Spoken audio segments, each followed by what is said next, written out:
Today we're talking about why the INFJ is such a master at being judged. Because very often if you think about being judged, it's something that people don't want. It's something that a lot of people are scared of. And it seems like the INFJ is the perfect, scapegoat for this. You can judge the INFJ is weird.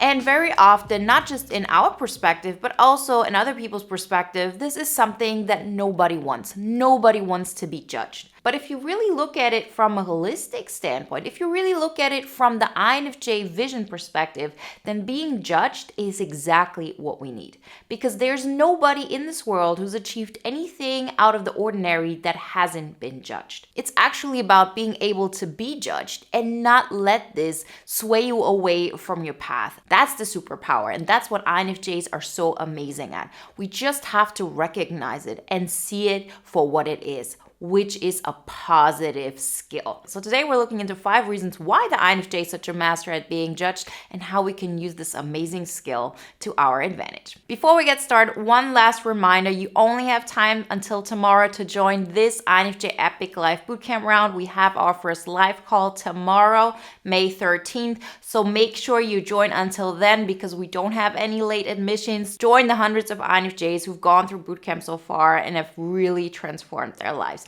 Everything you need to know you can find in the link in the description. Number 1, why the INFJ is such a master at being judged is because we have a really low need for acceptance.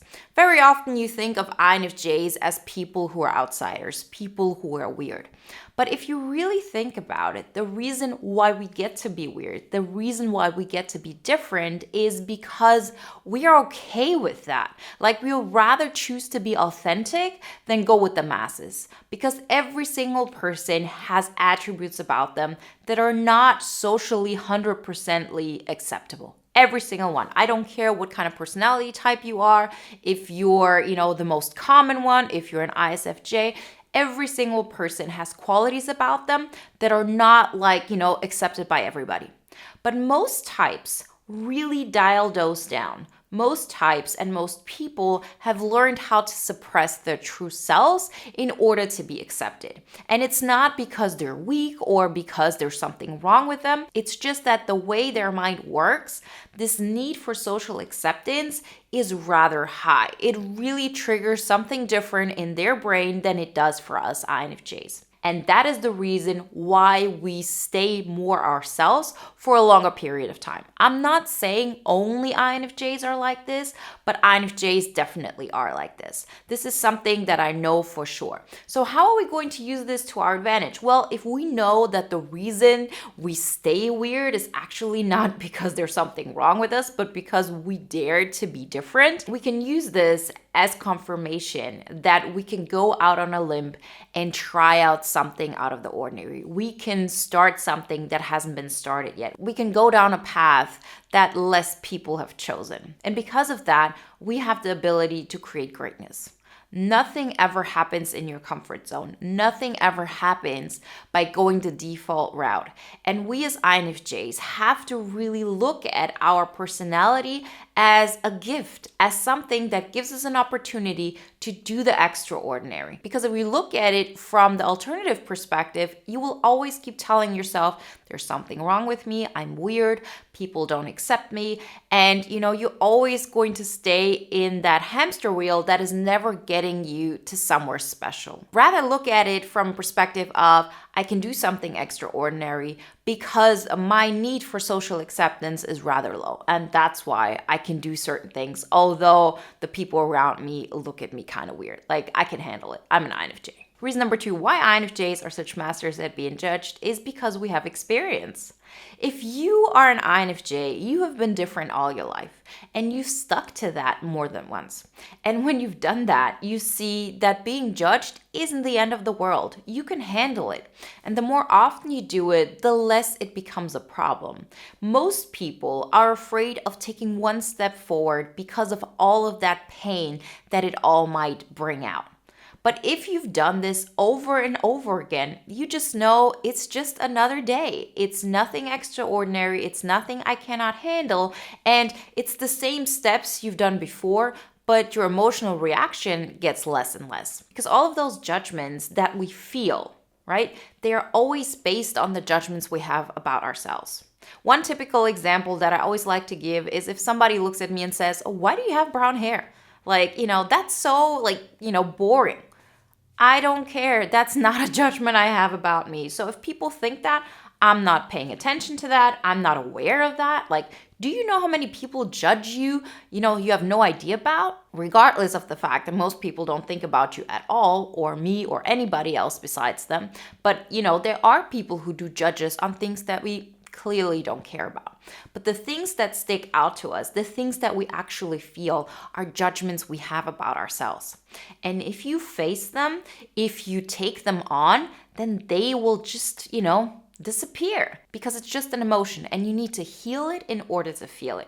Once you've done that, you're off to the next thing, because if you have to do the thing that scared you yesterday again, it's not going to scare you anymore. You don't have an emotional reaction to it. And therefore, you can do things rather quickly and get to your destinations in a really fast way. Reason number 3, why the INFJ is such a master at being judged, is because they hold onto their vision really, really strongly.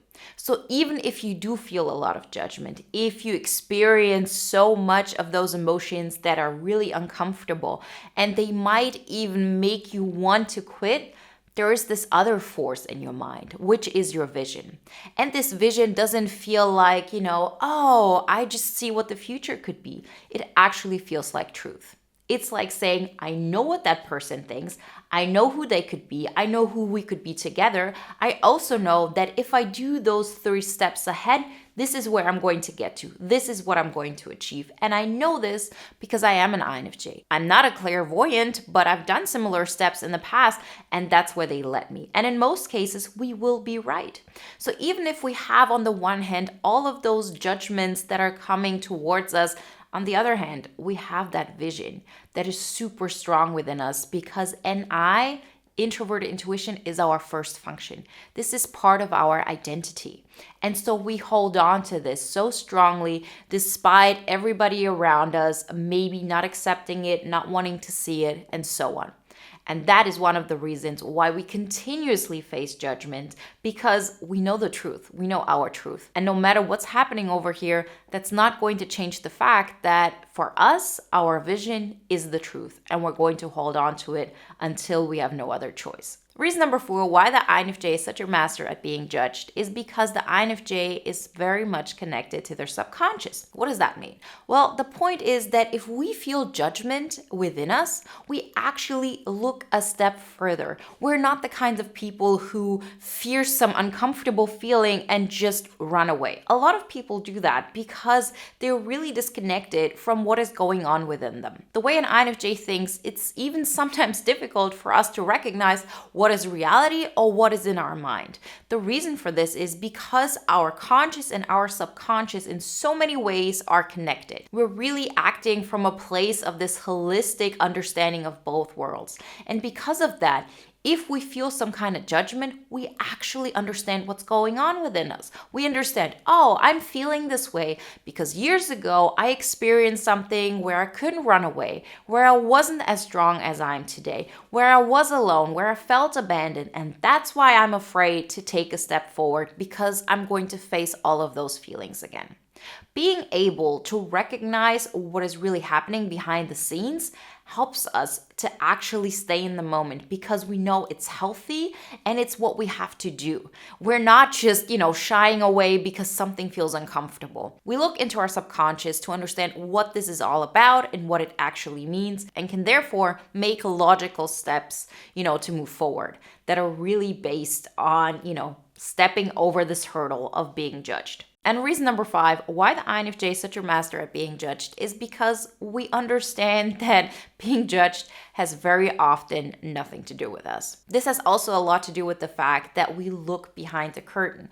But in this case, we're not just looking behind the curtain of what this judgment means for us and what we have experienced in the past, but we also understand why other people might have judgments towards us that in the end have absolutely nothing to do with us. We might be a mirror to what they don't want to see. be. We might be an example of everything they don't want to be or everything they do want to be but cannot dare to go there, whatever it may be. We know that there's so many reasons for it. And because we actually understand others very well, we understand their insecurities. Very often we understand that if somebody is judging us, that in the end, this has nothing to do with, something we've done or somebody that we are. But because, certain actions are just a confirmation of what insecurity that person is dealing with. And the more we actually get this, the easier it is to handle judgment, because we can logically understand, okay, that's their issue, not mine. And we move on. And we deal with those emotions that come up that much easier and can move past them. Remember, if you want to get more out of your comfort zone and create the INFJ epic life on your terms and deal with some judgment and actually overcome them and create the life you wanted all along, then join the INFJ Epic Life Bootcamp until tomorrow, May 13th. I can't wait to see you in our first live call. Everything you need to know you can find in the link in the description. And if you want to watch another video now that is in alignment with today's topic, then watch the 5 reasons why an INFJ is first admired and then ghosted.